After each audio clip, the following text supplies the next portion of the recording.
UAS mengatakan kalau tidak percaya pada Habib berarti lama-lama tidak percaya pada Islam. Ini cara berpikir ini saya masih bingung. Tidak percaya pada Habib berarti tidak percaya Habib itu cucu Nabi lah gitu. Maka itu sama saja dengan tidak percaya kepada Islam. Lama-lama akan tidak percaya pada Islam. Ini dalam teori silogisme ini muqaddimah sugro, muqaddimah kubro, natijahnya ini nggak pas. Memang Habibnya sebagai apa? Sehingga disamakan kemudian dengan Islam. Apakah Habib ini termasuk rukun Islam? Sehingga orang yang tidak percaya kepada Habib ini berarti tidak percaya pada Islam. Rukun Islam yang saya tahu kan cuma 5. Syahadat, sholat, puasa, haji, zakat ya. Urutannya mungkin tidak urut ya, nggak apa-apa. Nah, tidak ada itu frase di dalam rukun Islam itu ada Habib itu sebagai rukun Islam. Sehingga kalau kita tidak menjalankan rukun Islam, kita tidak lagi bisa disebut Islam. Tidak ada. Kemudian apakah percaya bahwa Habib itu merupakan cucu Nabi masuk dalam rukun iman? Juga tidak. Sehingga tidak bisa mengeluarkan seseorang dari keimanannya kepada Allah, keimanannya kepada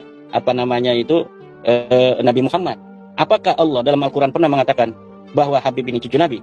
Sehingga kalau tidak percaya kepada Habib itu cucu Nabi, itu kita sama dengan tidak percaya kepada Allah. Tidak ada.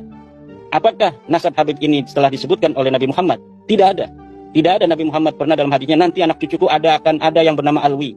Dia akan punya nama anak namanya Muhammad. Nanti Muhammad akan punya anak namanya Alwi. Tidak ada yang demikian itu.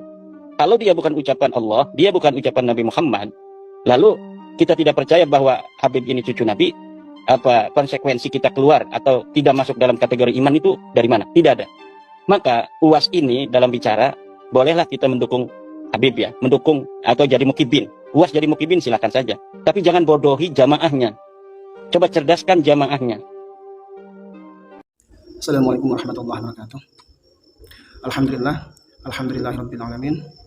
Wa bihi nasta'inu ala umuri dunya waddin. Wassalatu wassalamu ala sayyidina Muhammadin wa ala alihi washabihi ajmain amma ba'du. Sudahlah Kyai Imad, Anda itu tidak paham apa yang diucapkan oleh Abdus Somad, Ustadz Abdus Somad. Anda itu tidak paham. Maksudnya Ustadz Abdus Somad itu yang dimaksud dengan perkataan beliau, yaitu awalnya benci habaib, lama-lama benci Islam. Itu logikanya begini. Awalnya benci habaib, otomatis kalau benci habaib tidak mengakui Robito Alawiyah sebagai nuriyah Nabi, otomatis kan tidak percaya sama ulama-ulama alim sekaliber Mbah Maimun Zubair, Syekh Nawawi Al-Bantani, Syekh Khalil Bangkalan, Ibnu Hajar Al-Haytami, dan lain-lain. Dan mereka itu ulama sunni, ulama ahlus sunnah. Kalau memang orang tidak percaya dengan Robito Alawiyah sebagai nuriyah Nabi, otomatis kan tidak percaya pada ulama-ulama tersebut. Nah, kalau tidak percaya dengan ulama-ulama tersebut, otomatis kan tidak mau mengambil ilmu dari ulama-ulama ahlus sunnah.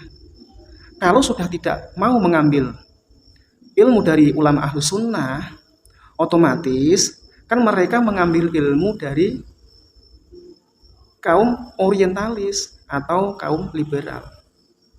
Nah, kalau sudah mengambil ilmu dari kaum liberal ataupun orientalis, maka sudah bisa dipastikan akan membenci Islam.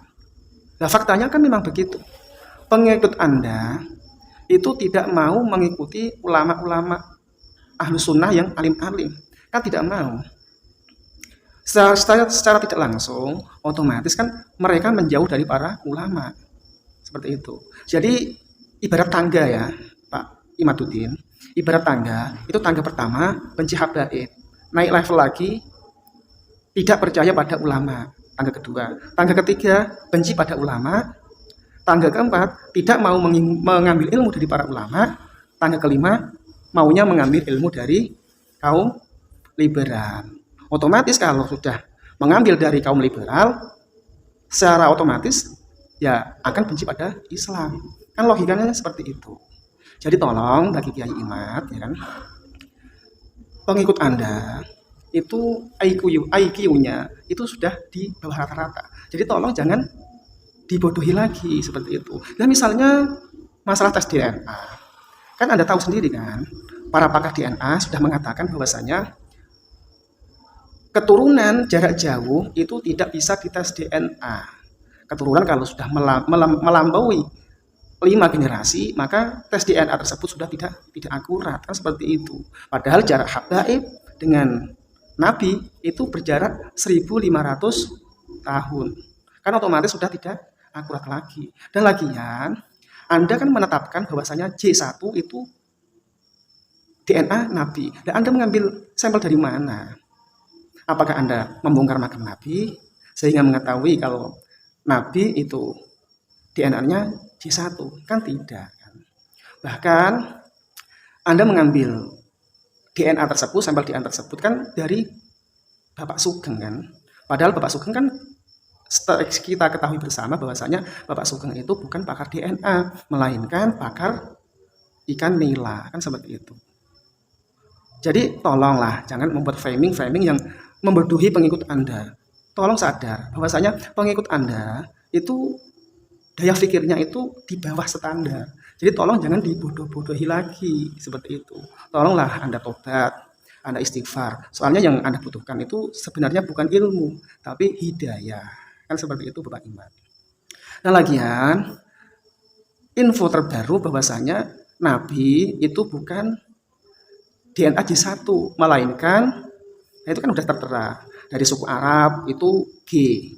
Seperti itu kan, Yaman juga G. Bahkan dari DNA Sayyidina Ali itu juga G. Jadi cocok kalau habaib itu DNA-nya G. Bukan berarti kalau DNA G itu Yahudi, bukan. Itu kan hanya karangan Anda saja.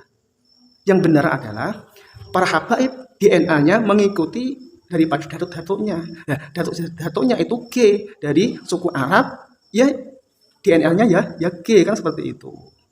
Jadi tolong Bapak Imam, jangan dibodohi masyarakat awam. Masyarakat awam itu sudah sengsara memikirkan nasibnya. Jadi tolong jangan dibodoh-bodohi. Dan tolong Anda perbanyak istighfar supaya Anda mendapatkan hidayah. Demikian, semoga Anda cepat sadar dan berada di jalan lurus lagi. Assalamualaikum warahmatullahi wabarakatuh.